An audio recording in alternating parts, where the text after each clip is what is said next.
श्री श्री प्रहलाद नरसिंह देव भगवान की जय। श्री श्री गौरनिताय जी की जय। श्री श्री पंच तत्व की जय। तुलसी महारानी की जय। वृंदावन गोस्वामी की जय। शीला प्रभुपाद गुरु परंपरा की जय। Hare Krishna everybody. Welcome to this evening special program. This 25 December 2020 is a very special day. This is the day when Lord Krishna delivered the message of Bhagavad Gita to his dearmost friend and devotee Arjuna for our benefit. And this month in which Lord Krishna spoke Bhagavad Gita is celebrated all over the world by discussing the importance of Bhagavad Gita in our day-to-day lives. So next 1 hour I am going to speak about 3 things. First, what is Bhagavad Gita? Second, what are the 5 subjects of Bhagavad Gita? And third, how Bhagavad Gita is important in our life and how does it bring success and happiness in our lives. So in the background we know that Pandavas were given an exile for 13 years, and after completing 13 years exile they returned to Hastinapur and asked for the 50% share in the kingdom which was promised by Duryodhana. But Duryodhana refused, and then Krishna, he took the Sandhi proposal, the peace proposal to Duryodhana and said, okay, instead of 50% kingdom, give them at least 5 villages because they are Kshatriyas and Kshatriyas should not be begging. So give them 5 villages so that they can maintain themselves. But Duryodhana said, forget 5 villages. I won't give you the land equal to the space of the tip of the needle. And then Pandavas approached Kunti Maharani, explained the situation, and Kunti gave the permission to have the war. Now Kunti was not after the kingdom or any kind of opulence, rather she begged the miseries again and again. But she was upset with 2 things. One, that her daughter-in-law was tried to be stripped off in the assembly of Kauravas. And second, when Krishna went to Duryodhana with a peace proposal, they tried to imprison Krishna. So Kunti Maharani was very much upset with these 2 things, and she gave the permission to have the war. And it was decided the 2 parties are going to have a fight. And Krishna wanted to remain neutral. So Krishna said, I am not going to fight from anyone's side. But he gave the option that either they can have Krishna's army or they can have Krishna. So Duryodhana chose to have Krishna's army and Arjuna chose to have Krishna himself. And then the battle started, and Vyasdeva had a special love for Dhritarashtra. So he proposed to Dhritarashtra that this battle is a very important battle. It is sure that hundreds and thousands of people are going to lose their lives. And if you wish, I can give you the special vision by which you will be able to see what's happening in the battle. But Dhritarashtra said, throughout my life I remained blind, and now I won't be able to see the destruction of my dynasty. Dhritarashtra knew that his family members will be destroyed. So still Vyasdeva said, okay, I will give a special vision to Sanjaya, and Sanjaya will be able to see what is happening in the battlefield, and at the same time he will be able to understand the mind of the people who are fighting from both the sides. So Sanjaya was blessed with a special vision, and battle started. The battle lasted for 18 days, and on the 10th day when Bhishma Deva fell from the chariot, that time Sanjaya narrated this thing to Dhritarashtra, and Dhritarashtra got very much worried. And that time Dhritarashtra asked Sanjaya, Dharam Kshetra Kurukshetra Samveta Yuvitsava Mam Kaha Pandavasyeva Kim Kurvata. So Dhritarashtra simply asked Sanjaya, please tell me, what did my son do? That was the Dhritarashtra question. But Sanjaya was so much compassionate to his master that instead of giving the simple answer, what Dhritarashtra's son did, he rather narrated the whole conversation between Arjuna and Krishna, which is the Bhagavad Gita. And so Bhagavad Gita is the talk between Krishna and Arjuna. It happened on the battlefield of Kurukshetra, and many times people, they see that Bhagavad Gita is a religious book, but essentially speaking, Bhagavad Gita is not a religious book. In a simple words, Bhagavad Gita is the instruction booklet.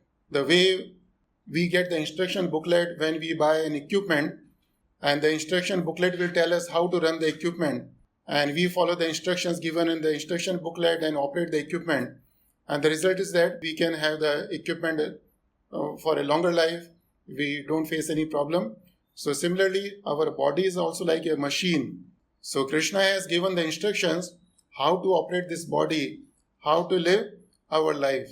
And Bhagavad Gita is not only an instruction booklet, rather it is a message by Krishna which is full of bliss. We find so many books in the market, we find the newspapers, they are all made of the paper and ink. The ordinary books, the newspapers, they are printed in the printing shop. Similarly, Bhagavad Gita is also printed in the printing shop, made of the ink and paper like any other books in the newspaper. But we have the experience that the newspaper we buy every day, and after a few minutes or at the end of the day, we throw it in the dustbin. We don't want to read the previous day newspaper on the next day. हम बोलते हैं कि news पुराना हो गया, news बासी हो गया. But Bhagavad Gita is such a transcendental book that whatever is contained in that, we want to read it again and again. We want to hear it again and again. And the same is not true with other books. The students, they read so many books in their school, but they get fed up. They don't want to read the same subject again and again.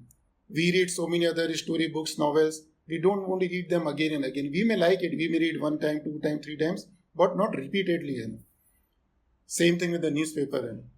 But the message of Bhagavad Gita, what is given in the Bhagavad Gita, is full of so much bliss that we want to read it again and again, again and again. Just 2 days back, we had a Gita competition conducted by Matajis. So many students recited the same verses again and again, again and again. And on the competition day, again they were excited to recite the same verse. They did not seem to be fed up. So this is the beauty of Bhagavad Gita. This has got the potency or the power which we cannot see, but it has the power. If it doesn't have the potency, it doesn't have the power, then nobody would like to read it again and again. Nobody would like to hear it again and again. And that's the reason that there are more than 2,700 commentaries given on Bhagavad Gita by different people, different philosophers from different sects of life. And Bhagavad Gita is the only book which is available in more than 150 languages. Bhagavad Gita is a book which was studied even by great scientists like Albert Einstein. Akbar and Firoz Shah Tughlaq, they were so much fond of Bhagavad Gita, they got it translated in Farsi. Our ex-president Abdul Kalam Azad would read Bhagavad Gita every day morning. Our Prime Minister, Mr. Modi, wherever he travels, he would carry one Bhagavad Gita with him and he give it as a gift to the people whosoever he meets. And he says, there is nothing better than Bhagavad Gita to give you, and there is nothing better than Bhagavad Gita for you to take it from me. The Alexander Great, when he was about to leave for India, he approached his spiritual master and said, Gurudev, I am going to India with a plan to conquer it. So Gurudeva did not say anything. He said, okay, you are going to India, bring 2 things from India. And what were those 2 things? He said, bring little soil from India. And second thing, he said, bring a copy of Bhagavad Gita from India. So the point is that Bhagavad Gita is such an important piece of work that it has attracted the attention so many hundreds and hundreds of people. And even now, people are studying it more and more and more. It is not an ordinary book. It is a Shastra. Strictly speaking, it is a Shastra. What is the difference between an ordinary book and a Shastra? The ordinary books are written by the people, composed by the people, ordinary people. And we have the experience that the people in this material world, they have the 4 defects. Every human being in this world has 4 defects.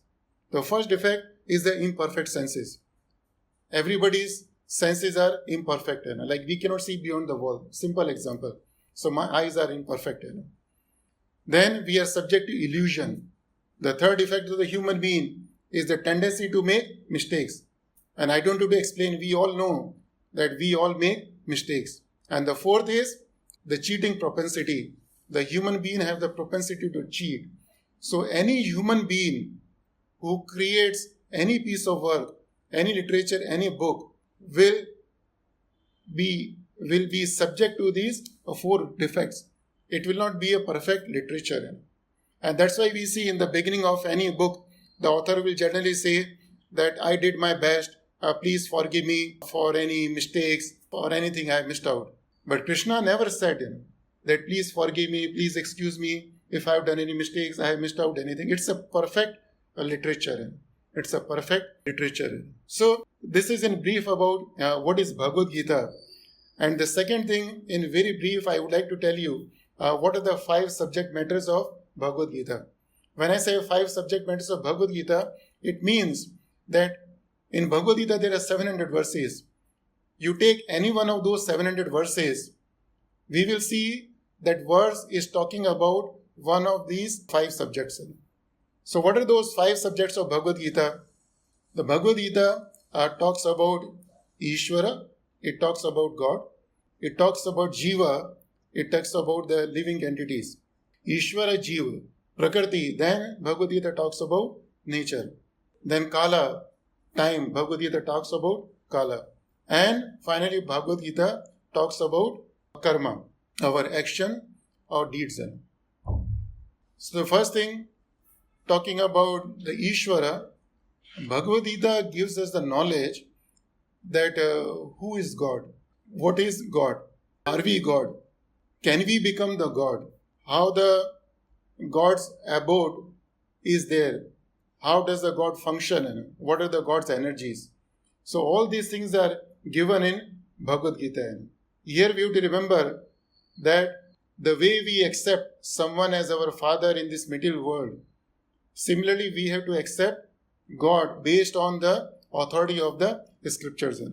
In this material world, we accept someone as our father based on the authority of mother. Mother says that son so-and-so is your father. We don't argue and we accept that person as our father. So similarly, in case of God, we have to hear the message of Bhagavad Gita, and based on that authority, we have to accept someone as a God. The second is about the Jiva. Bhagavad Gita talks about the living entities like us. Who are we? Are we body or we are something else? If we are body, then why are we burned after death? If I am really body, why my hands do not work? Why my tongue does not move? Why the food doesn't get digested? Doctor can inject the food in a dead person's body, but the food will not get digested. Why? Why does it happen? So if we are not the body, then who are we? If we are the soul, right, then why are not we happy? We know the nature of the soul is a Satchidananda. It's a full of the bliss. But we know that we are not happy. Nobody in this material world is happy. That's why everywhere the message is be happy, be happy, be happy. We wish a happy birthday, happy marriage anniversary, happy journey, right? Everywhere, every occasion, we wish the happiness. Why? Because we know that there is no happiness. There is no everlasting happiness. And the funny thing is that nobody wants to be unhappy. Everybody is trying to be happy. But still, no one is happy. You ask the photographer, he receives several customers in a day. There is not even a single customer who photographer doesn't have to ask, smile please, smile please, smile please. Because people don't smile. And why don't they smile? Because there is no everlasting happiness. So Bhagavad Gita tells us who are we? Are we body or the soul? And what is the nature of the body and the soul. And the third thing, Bhagavad Gita talks about the Prakriti, the nature. And what is the nature? Whatever we see around us, it's the nature. And there are so many wonderful things happen in the nature. Prabhupada used to give the example of the soil, that the soil, we just look at the soil, the color of the soil is brown.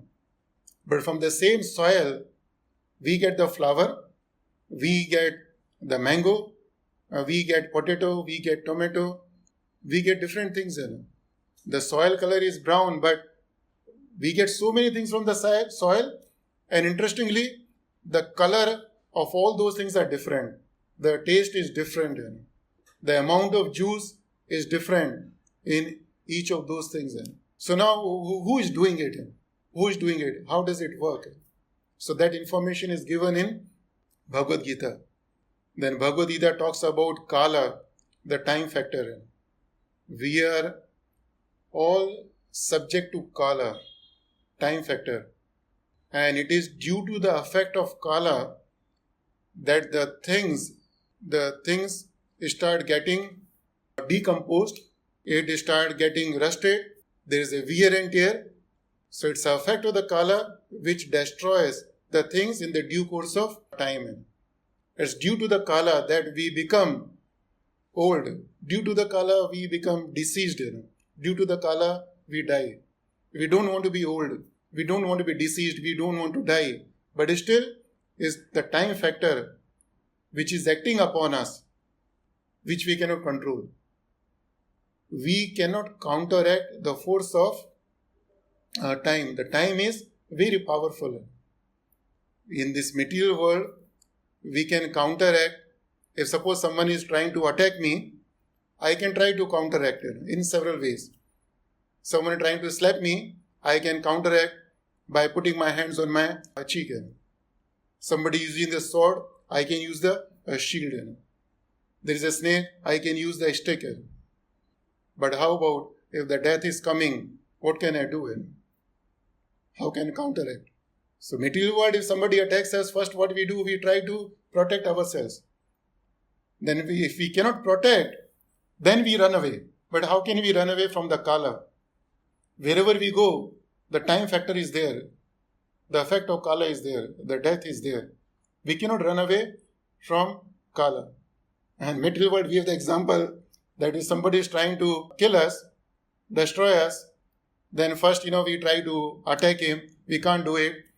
Then we try to run away. If we can't do it, then we beg the forgiveness. Please forgive me.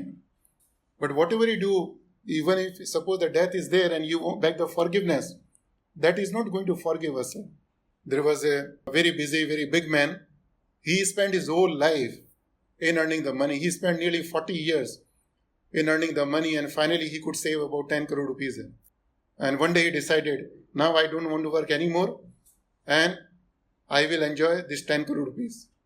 And as soon as he made up his mind, somebody knocked the door. And he said, who is this? The person said, I am Death. But I did not invite you. Death said, but I don't need the invitation. So what do you want? I have come to take you with me. So the person said, no, you cannot take me. I have spent my 40 years of life in earning the money. Now I want to enjoy this money. I want some time. Death said, no, sorry, you cannot have any time. I won't give you the time. So the man proposed him, okay, you take 5 crore rupees. So Death said, no, I don't take any bribe. Okay, 5 crore is not enough, take 10 crore rupees. They say, no, I don't want any money at all. Then he said, okay, give me at least a few moments. So Death personified showed some compassion and said, okay, you have few moments. So person immediately ran to the room and wrote a message to his children that whatever money you have, I am leaving. Either you spend or give in the charity. Don't save it. So that's what happened. That's what Bhagavad Gita makes us to realize, that due to the time factor, we cannot do what we want. And at some point of time, we have to live all our hard-earned possessions here. The fifth thing Bhagavad Gita talks about is the karma. The two babies are born at the same point of time. But one baby gets plenty of toys around him. He gets the silver spoon to be fed. Another baby gets born in the orphanage. So why does it happen? A judge and office boy both work almost same number of hours in the court, but see the salary of judge and see the salary of the office boy. Why it's different? It's different because everybody carries the stock of his karma from his previous birth. कई बार लोग बोलते हैं कि आदमी खाली हाथ आता है, खाली हाथ चला जाता है. It's a very common saying, but this is wrong. कोई भी आदमी खाली हाथ नहीं जाता, कोई भी आदमी खाली हाथ नहीं आता, और कोई भी आदमी खाली हाथ नहीं जाता है. Every living entity who comes to this material world brings a stock of the actions and reactions of his previous life. Not only the human being, even the dogs and cats. There are so many dogs in this world, but some dogs are roaming in the street, nobody to take care of them. And some dogs get the royal treatment in their houses, even their birthdays are celebrated. So every living entity brings the accumulated stock of karma from the previous birth. That's what we learn from Bhagavad Gita. And another thing we learn from Bhagavad Gita is what is our relationship, all these different elements. What is our relationship with Ishvara? What is the relationship of nature with God? What is the relationship of a soul with God? Like Krishna says, Maya Dekshan Prakriti Suyate Saracharam. Krishna says, it's under my direction that the whole material nature is working in. Just now I gave you the example of the soil. The soil is brown, but we get mango. The mango is not brown. It doesn't taste like a soil. So how does it happen? It doesn't happen automatically. There is no magic. It's Krishna's energies who enter into the soil and make it happen. It cannot happen automatically. In this material world, to make an artificial flower, to make a drawing of an artificial rose flower, you need a person, you need a brain. So how come a real flower can be manufactured without any brain, without any person behind it? This does not make sense. What is our relationship with the God? Krishna says, Pitaham Sajakto Mata Dhata Pitame. Krishna says, I am your father, I am your mother, and I am your maintainer also. And it's very important to know what is our relationship with these elements and what is the relationship of these elements with each other. It's very simple to understand.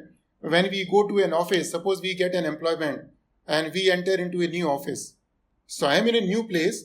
I should know who is the master of that place. I should know who is the CEO.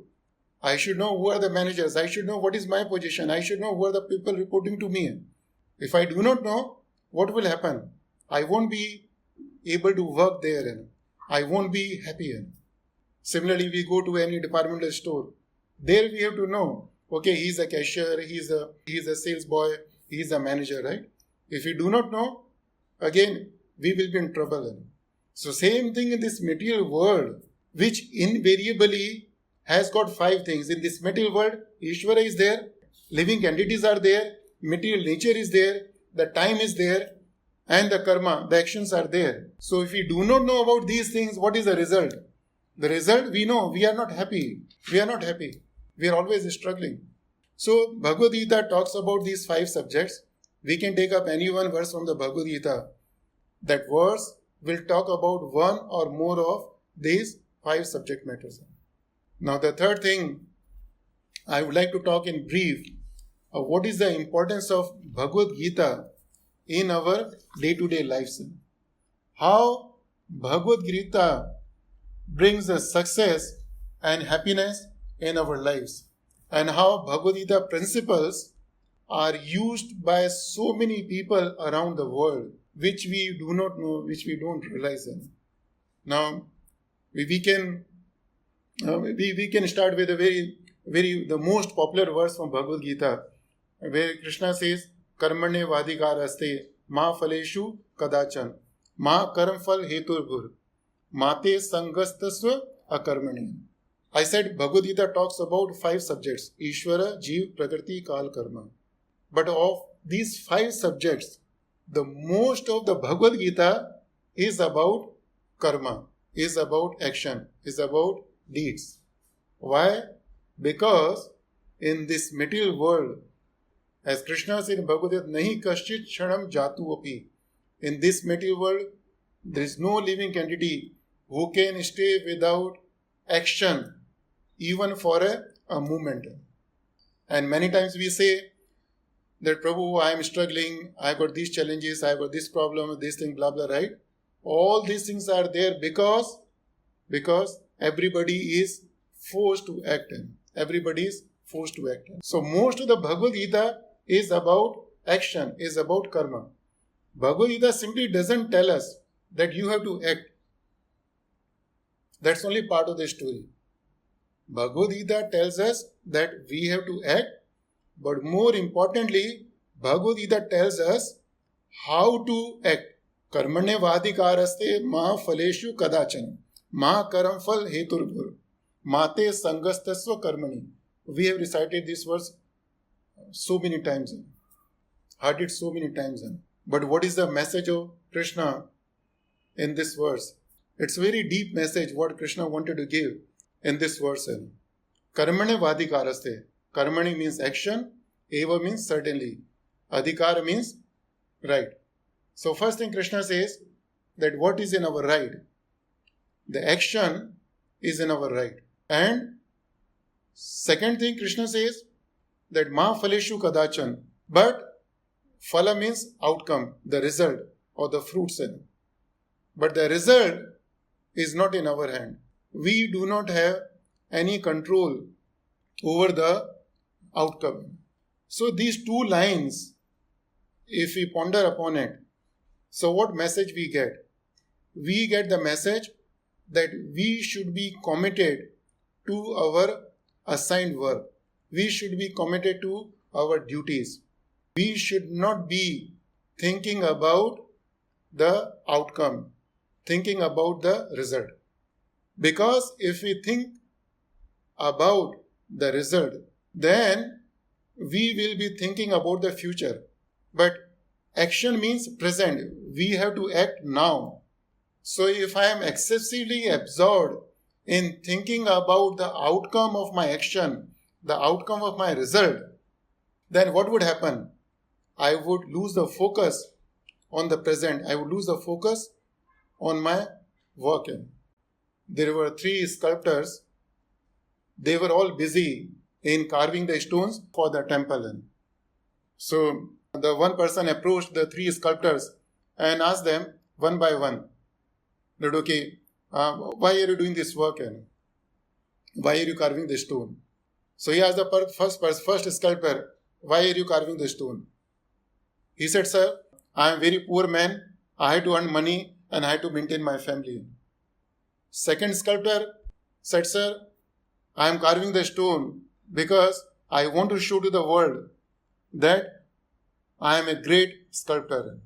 The third sculptor, he was asked, why are you carving the stone? So he said, sir, I am carving the stone so that a magnificent temple can be manifested from my carving. So this is a simple story, but what do we understand? That the 3 people are there doing the same job. But see the consciousness, the first person is in the mode of passion. His objective is simply to make money. The second person is not in the mode of passion. He is little above, in mode of goodness. He is not thinking about money, but still is thinking about the name. So his focus is on the name. And the third person, his focus is not on the money, his focus is not on the name, rather his focus on his work. That from my work, I want to magnificent a temple. So imagine if we had to hire somebody, who we would like to hire. Certainly we would like to hire the person whose focus is on delivering a temple, which is a very beautiful temple. So karmane vadikaraste ma phaleshu kadachan. These 2 lines makes us to commit to our work, makes us commit to our duties, whatever work we be assigned, whatever varna and ashrama we are. We have to commit ourselves to the perfection. And that's why Guru Maharaj used to say that, remember, we are the workers. We are not the shirkers. We don't shirk away from the work. Yoga karmasu kaushalam. Krishna says, doing our work perfectly is the yoga, is one of the means by which we can attach ourselves to Krishna. The karmane vadikaraste ma phaleshu kadachan. Ma karamphal heturbur. Now Krishna says, Ma karamphal heturbur. Krishna says that don't worry about the results. The results are not in control. Now the outcome or the results may be favorable or unfavorable. You may succeed or you may fail. So Krishna says, if you succeed, outcome is favorable, then don't think that you are the cause of that outcome. What does it mean? Krishna is telling that we should not have the ego in. We should be free from the ego. Because if we think that I am the cause of the favorable outcome, if I am the cause of success, then I would like to take the whole credit of the success. But I should remember that whatever success I have achieved, I have not achieved just due to my own efforts. And very simple to understand, in this material world, whatever success we achieve, it's not just due to our own efforts. There are so many people around us who contribute to that success. So that's what Krishna wants us to understand, that if you have the favorable outcome, if you get success, then don't take the whole credit to yourself. You share the credit even with others. So from the third line, what message we get? That we should be free from the ego. We should not take the whole credit ourselves. Rather share the credit with others. And as soon as I think about sharing the credit with others, it goes to the spirit of teamwork. And we know that in the material world or in the business world, the corporate world, these things are talked a lot in. So ma karamphal heturbur, then mate sangastasva akarmani. So fourth thing Krishna says that mate sangastasva akarmani. Now, for an action, the outcome can be favorable or unfavorable. So favorable, don't have the ego, share the credit with everybody. And if it is unfavorable, then Krishna says, don't be dejected. Sangastasva akarmani. Akarmani means don't think that I would give up the work. Stay motivated. And here, Krishna is preparing us for the failure. He is motivating us to face the failure. Nowadays, in this material world, one of the biggest problem is that everybody wants to see the success. Nobody wants to face the failure. There is no school, there is no college, there is no university where students are prepared to face a failure. Few days back, somebody was telling me that for the IIM exams, there are 20,000 students who appear for the entrance. And after 20,000, only 200 students pass the exam. So the point is that, what about 19,800 students? The families of those 20,000 students expected them to be successful. Not expected, they pushed them that no, you must succeed, you must succeed, you must succeed. So can you imagine how much stress is there? Unnecessary stress. Instead of focusing on getting the admission into the IIM or in a particular university or getting a particular score, the focus should be that just put your best efforts in according to your capability in. That's what is in everyone's control in. We recite this verse. We have been reciting this verse for many years now, recited hundreds of times. But there's such a deep meaning behind the verse.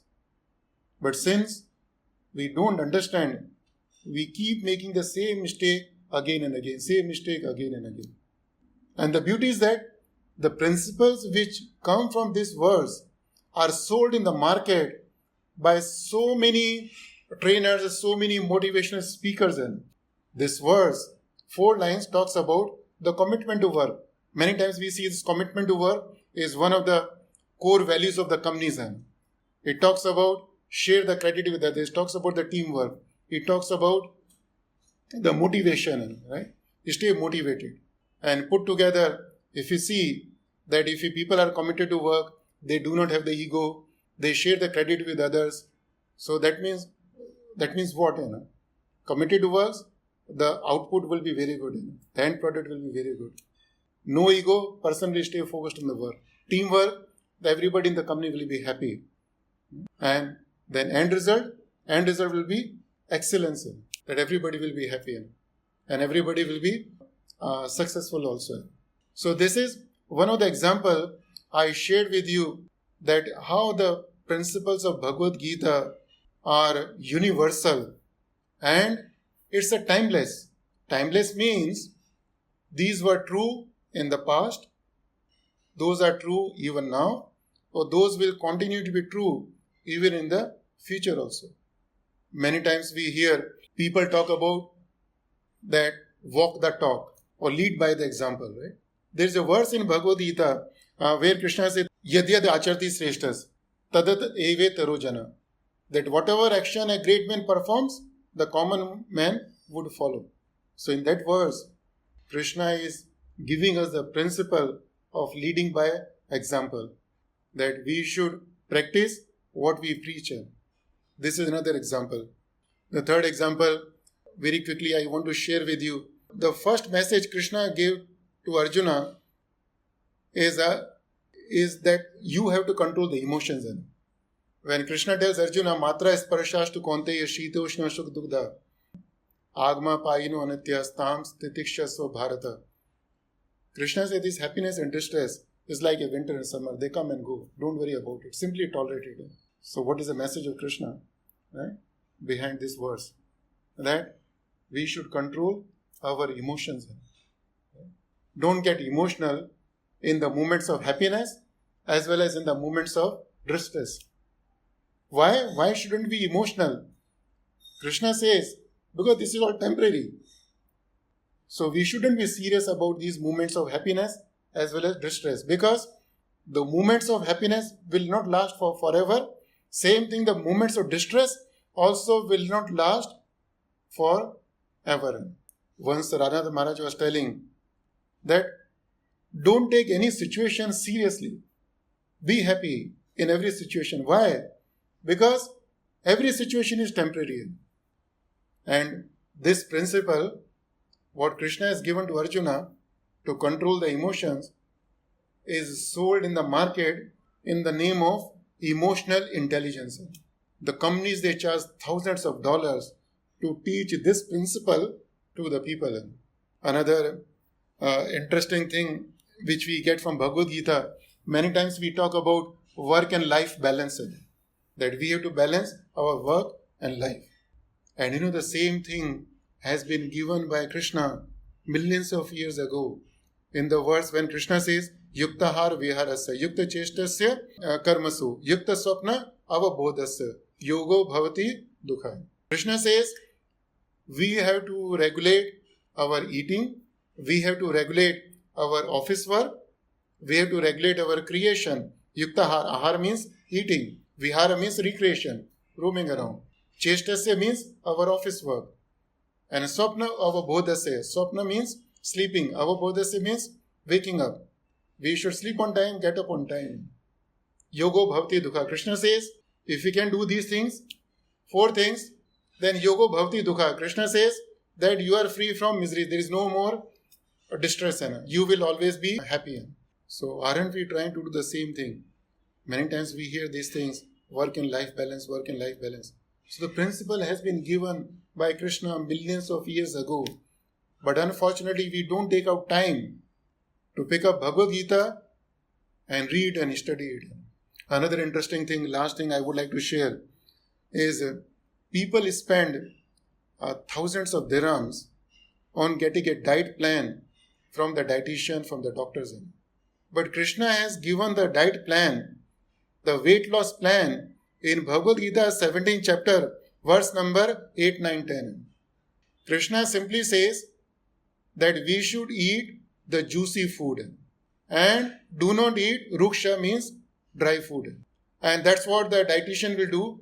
You go to any dietitian, one thing is there, eat lots of fruits and vegetables. Why fruits and vegetables? Because those things have juice in. And they will say, stop eating junk food. Junk food means what? It's all made of flour, and the maida and the pizza and all. Why? Because that's a dry. There is no juice in it. Stop eating meat. Why? Because there is no juice in it. Very simple thing. This is the weight loss program. Simply start eating the juicy things. Find out what are the juicy things. Only fruits and vegetables are juicy things. Rest everything, you can take the wheat flour, you can take the rice, you can take blah blah, right? That doesn't have the juice. So if you cut down on that, then automatically the weight loss is there. No point in spending thousands of dirhams on the doctor's end. Just get one Bhagavad Gita. It costs not more than 10 dirham, and we can learn all these things for which we have been paying the money and we will keep paying the money if we don't understand these principles. So anyway, these are the few examples I wanted to share with you, that how the principles of Bhagavad Gita are relevant in our day-to-day life, and unknowingly we have been taking those principles by paying money to others instead of buying a Bhagavad Gita and reading it. And one thing we have to understand, that although we can go on talking about the Bhagavad Gita has got tremendous impact in our life. Look at the example of Arjuna. What was the condition of Arjuna in the beginning? He was totally depressed. He did not know what to do. He had the skill to fight, but he had lost his will to fight.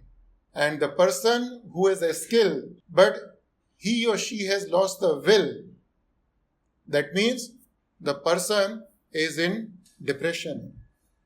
Person has a skill but has lost the will, means what? The person is in depression. Arjuna was also in depression, but he spent 2 hours in hearing from Krishna, and after 2 hours, Krishna asked him, how are you feeling now? And Arjuna said, Karishye vachanam tava. Arjuna said, I will do whatever you say. And then Krishna said, no, I am not forcing you. Yatechisi tatha kuru. It's you're right, you deliberate upon it and do what you want to do it. So see, if anybody is facing a depressed condition, then Bhagavad Gita acts like an anti-depression pill. Along with all material remedies, we can take a Bhagavad Gita. As Mahatma Gandhi used to say, Mahatma Gandhi has said that whenever I am in the moment of despair, the sadness, I feel dejected, I take a Bhagavad Gita, read one verse, and immediately I start smiling. And the potency of Bhagavad Gita is unlimited, and it acts in a subtle manner on us. And before I end the session, I would like to narrate one small story in this context, how Bhagavad Gita has a subtle impact on our lives. There was an old man. He would take Bhagavad Gita every day in his hand, and he will start reading Bhagavad Gita. One day his grandson asked him that, Grandpa, you do not know Sanskrit, so why do you pick up Bhagavad Gita and you pretend that you are reading it? You don't know Sanskrit. So Grandpa said, my son, I do it because it is affecting me. It is effect on my life. I am getting purified. I am getting cleansed. So grandson said, Baba, I don't understand. So Baba said, okay, take this coal basket. In the olden time, there used to be a coal basket where the people would carry the coal on the head. So he said, okay, take this coal basket, go to the river, fill it with water and come back. So the grandson ran to the river, filled the basket with the water and ran to his grandpa. But by the time he reached, all the water came out in. Grandpa said, okay, son, go again. He went the third time, a second time, third time, fourth time. He tried several times. Every time, before he reaches his grandfather, the water will get leaked out. So then he said, Baba, why are you asking me to bring the water in the coal basket? You know it cannot hold the water. So grandpa said, son, I wanted to show you the effect of the repetition, the effect of your efforts. He said, see the coal basket. In the beginning it was completely black. But since you try to fill it with a clean water, and you tried it several times. Now see what is the condition of this basket. It's now completely cleaned in. So similarly, in our case, we should remember that we may not realize how Bhagavad Gita is cleansing our life, but we must remain assured that Bhagavad Gita has certainly got an effect on our lives, and those effects are positive. So we should read ourselves Bhagavad Gita. We should encourage others to read Bhagavad Gita. We should encourage others to buy Bhagavad Gita. And if they have the Bhagavad Gita, we should encourage others to gift Bhagavad Gita to others. And as I mentioned you in the beginning, that Bhagavad Gita is such a book that nobody is going to throw it in the dustbin. Even if somebody doesn't read, it will stay on the shelf. People will take care of it. People will respect it. And it will remain for years and years in the house. We have the Ramayana, which was read by my grandmother back in 1930. So it's almost 90 years old. Ramayana is there, and still we are keeping it in the house, wrapped in the red cloth, and we read it many times. Bhagavad Gita, it's available 150, 160, 180 rupees, 6, 7, 8 dirham, that's all. And for an ordinary gift, we spend how much? 50 dirham, 100 dirham, 200 dirham. And the funny thing is that you are bringing the gift, spending so much money. The other person may not like it. He may not use it. He may not take care of it. He may throw it in the dustbin. We do not know. We go to the restaurant, how much money we spend on food. And in half an hour, we spend many times even 300, 400,000 dirham. Imagine him that much money if we use in buying the Bhagavad Gita and gifting it to the others. How much others' lives will be benefited, how much happiness we will get when we see others' lives have changed, and how much Lord will be happy. So the point is that, Prabhu, the point I wanted to make, that this month is a very important month where Lord Krishna spoke the message of Bhagavad Gita to Arjuna. And one thing we have to remember, the message was not for Arjuna, it was for us through Arjuna. Arjuna did not need the message from Krishna. Krishna certified him that you are my best devotee, you are my friend. So he was simply acting as an actor in this drama. So it is in our interest then that we take up the message of Krishna very seriously. We ourselves read Bhagavad Gita. We encourage others to have the copy of Bhagavad Gita, and if they have the Bhagavad Gita copies, then they should give the gifts of Bhagavad Gita to so many other people. We have so many opportunities in India. We have the names of jails, prison houses, we have the names of schools, we have the names of orphanages, we have the names of hospitals, we have the names of so many tribal communities where they need Bhagavad Gita. And Krishna has blessed us with good source of income. So we should use a part of that for spreading the message of Bhagavad Gita. And that will bring us the happiness, and happiness not only to us, to all those people who get the Bhagavad Gita. So, Hare Krishna, everybody. Hare Krishna, Prabhuji and Mataji. Thank you so much for your time. And I took a little extra time. Now, towards the end of the session, if any devotee has got any comments or questions to elaborate on the significance of Bhagavad Gita, they are welcome very quickly in 5 minutes before we wrap up the session. Hare Krishna. So just a few devotees can repeat what we discussed in the class today. Kalyan Prabhu, you'd like to share something? Everybody has to be short and sweet, just in one sentence. Hare Krishna, Prabhuji. Just I have one question, Prabhuji. Actually, in the introduction of Bhagavad Gita, it was said the total population, the Lord Krishna even discouraged his father Nanda Maharaj from worshipping the demigod Indra, because he wanted to establish the fact that people need not worship any demigod. I just want to why he said like that. That's what I just want to know. Prabhuji, Srila Prabhupada is explaining in brief in the introduction, but you have to go to the subsequent verses which are given in the 7th chapter, 9th chapter. So there Prabhupada is elaborating on this aspect. Krishna did not, it's not that Krishna did not want us to worship the demigods.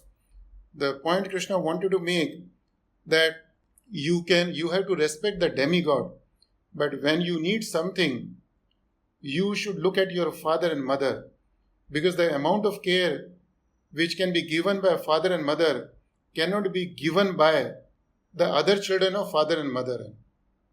All the demigods are the creation of the Krishna, creation of the Lord. Krishna says in the 10th chapter of Bhagavad Gita, second verse, all these demigods are my creation, right? So all these demigods have the limited power to fulfill our desires. So Krishna says that, okay, you have to respect them, but the tendency in this material world is that we approach the demigods, we worship them to fulfill our desires. And Krishna does not want us to do it. Because Krishna wants us to understand that Krishna is our supreme father and mother, and he is more than happy to help us. He is ready to give us more than what we desire. Thank you, Prabhuji. Hare Krishna. Ganapati Prabhu, if you'd like to share something? Hare Krishna, Prabhu. No, the takeaway is that, as Prabhuji told, no universities teaches us to handle the failures. And we are not the only reason for our success. These two things are correlated also. It's really very important that whatever we have to give to our kids, to learn all the things what the big corporates are teaching, the emotional intelligence, motivation, team spirit, lead by example, regulation in our life. All these things are very available in Bhagavad Gita told by Krishna himself. So they have to learn more, read more of Bhagavad Gita and progress in life. Yeah. Thank you, Prabhu. So I would like to repeat the point that we should prepare our children to face even the failure. We should not expect our children that they would always succeed in all their attempts. Okay, Prabhuji? Thank you very much for this wonderful class, Prabhuji. In fact, you have summed up everything very nicely. The abstract of Bhagavad Gita, related to cooperate to the failures, to the man's progress in the life. And I would say that it's a complete manual for the life what you have mentioned. And it's a day-to-day instructions what everybody needs to follow. And you have summed up it beautifully by saying that even the corporate worlds what are using this manual, even without knowing that what has been taught in the Bhagavad Gita, they are taking these lessons with spending $1,000 somewhere else. So instead of spending that, just take 10 dirham book and read it. That will make more sense than going here and there. So thank you very much, Prabhuji, for this wonderful class. Thank you, Prabhu. I would like to say that when you said that generally we say everybody comes empty-handed, everybody goes empty-handed, and you say that this is a wrong notion, and I know that everybody comes with his actions of his karma, and he also go with the activity he perform or what karma he perform. So it is very thought-provoking and very powerful point. We can say that nobody comes empty-handed because we have performed something in our previous lives, and we are going also, if we perform some activities, some good activities or some bad activities, whatever, so we are going with that also. So we are not empty-handed, means we are full of our reactions of our activities. So thank you, Babu. Thank you very much. Hare Krishna, Prabhuji, that was brought to you. Wonderful class. Prabhuji. Thank you, Prabhu. But any one takeaway, Prabhu? Yeah, this, you said it's not a religious book. It's a manual of the instruction of Lord Krishna to Arjuna. It's a very good one to take away. And also, Prabhuji, you have told us so many points. We can't repeat. No, but I said one point, Prabhu. One. There are several points to be meditated upon. So, Prabhuji, that's all. Then you said vegetables and fruits are full of juices, and we need to have only those which have juices. Thank you very much. It's a very good one, classes, and so many things to meditate upon. And it's, as you said, it is timeless. It is timeless literature.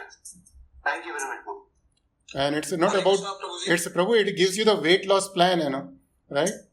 If anybody wants to lose the weight, they should go to the 17th chapter, verse number 8, 9, 10, right? And they will get the plan, right? Hare Krishna. We can open one entrepreneur also, Prabhuji, on it also. Yeah, Prabhu, you start, Prabhu, please. Start, okay. Hare Krishna. Hare Krishna. Hare Krishna, Prabhu. Hare Krishna Prabhuji, Dhanavad Pranam. Hare Krishna, Dhanavad Pranam, Prabhu. Hare Krishna, Dhanavad Pranam, Prabhuji. It's a very wonderful class. So I was thinking that you have a very nice point to make it. Too many nice points, but just you told that one point. So that in the same soil is the different color of varieties of vegetables and different type of the juice, whether sweet and some less sweet, more sweet, and also in the coconut, how from the soil, the coconut inside the coconut, who is putting the water inside at the top. So all these points are very nice, that realization. And as you said, just a joking point that you are the weight loss for the juice, that is a very nice point. But Prabhuji, is there any verses, because I have not come across that, how to increase the weight? Sorry, how to increase the weight? Yes. Do the opposite, Prabhu, what Krishna said. Do the opposite. Okay, Prabhu. So, Prabhu, yeah. So, Jaikasha Prabhu is doing a... Prabhu Jaikasha Prabhu, along with the other devotees, doing a wonderful job, in encouraging the devotees to buy Bhagavad Gita, to gift others. So, we should all work together and work aggressively to encourage more and more number of people to buy Bhagavad Gita, and if they have the Bhagavad Gita, they have the option to gift it to others. They can give us addresses. We will arrange to be delivered to them in India. If they don't have the people, they do not know where to give, then still they can give us the donation, and we will use the donation to certain places. Hare Krishna Prabhuji, can I share just one point? Yep. So just wondering, before I approach for Srimad Bhagavatam, and that person is he's a little devoted, but he just told one thing, and I just surprised that he said that one day I was just started walking in the morning for the morning walk, and the gardener in the street of the gardener, he just came to me and he just saw my house, and he just showed me in his mobile some books, religious books, Gita, and he is not knowing about the other books, so some Prabhupada books. And then he saw that I will give these books and he will give this amount. So he said that as a gardener, I immediately paid the amount, whatever the books, okay, but he is very humbly, he is asking, so I have paid. And he has given, next day he has given some books. So then and another case that another person told that in his house some, Thobi came, and he just approached for Bhagavad Gita in his mobile, and he just saw and I have given. So just then I realized that that means that the people who are just gardener and who are Thobi, who are even may not be the educated, all these pupils, how they are taking this way, that in this mobile they are showing to anybody and just giving them this books, Srila Prabhupada books. So just to share these points only. Yes. Thank you, Prabhu. Thank you for sharing this point. Lord Krishna Prabhu, Dhanavad Pranam, Srila Prabhupada and Gurudev. Hare Krishna. Prabhu, a wonderful class, Prabhu. Especially I like the points that I won't repeat the same point, and that we come empty-handed, we go empty-handed. But actually we come with the baggage of karma and go with the baggage of karma. Yes. This is very wonderful lecture, Prabhu. Thanks for a very good insight, especially this Karmane Vadikadascha. And also we have to accept defeat. Is the most difficult part. Even forget about our children. We are also not able to accept defeat. Yeah, we are not able to accept, and that's why we are struggling. So thank you very much. And I just want to inform the devotees, Please especially Abu Dhabi devotees, Mahavishnu Goswami Maharaj disciples, and including other devotees, like Jaikesha Prabhu and Prasanta Prabhu, the Yasa Puja offerings in the website which Kalchika was sent. I have sent it in the Manasam also, and I request devotees, Girivardhari Prabhu, to follow up with these people and get those, because usually Jaikesha Prabhu writes and Prasanta Prabhu writes. So if they can give those contributions, very good. And I request other devotees like Manohar Sanna Prabhu, if they can offer some Bhagavatam verses also, it will be very good. I would request other devotees who can also share. That will be very good, please. This is required because we have a very tight schedule and we have to complete it before 23rd or something. Because otherwise, Kalchika Prabhu will not be able to compile the book and send it to the Vaishnava Seva Prabhu to offer it to Maharaj Samadhi. So it's my humble request. We are already very late this time. So please request devotees to expedite, and including the devotees from Sharjah also. I think Radha Madan Mohan and the group are there also. Please convey to them so that they can send. They can update the offerings. If I want, I can send it through Manasoma also. Thank you, Prabhu. Hare Krishna. Thank you, Prabhu. Hare Krishna. Okay, Prabhuji, thank you very much. Prabhuji, Ekadashi actually for Abu Dhabi and Dubai is on Saturday, even though fasting for India is on Friday, but fasting for Abu Dhabi and Dubai is on Saturday, Ekadashi. So Gita Jayanti, Prabhu, Gita Jayanti is on Friday or Saturday? Friday. Jayanti is Friday, but actually the fasting for Ekadashi is on Saturday for Abu Dhabi and Dubai. So that's because of the timing or something. Okay, Prabhu. So, thank you, Prabhu. So, Girivardhari Prabhu, now we can give the viram. Yeah, thank you very much. Hare Krishna. Thank you, Girivardhari Prabhu. Hare Krishna. Danda Pranam Prabhu. Hare Krishna. Hare Krishna. Thank you very much. Vancha Kalpatru. Thank you.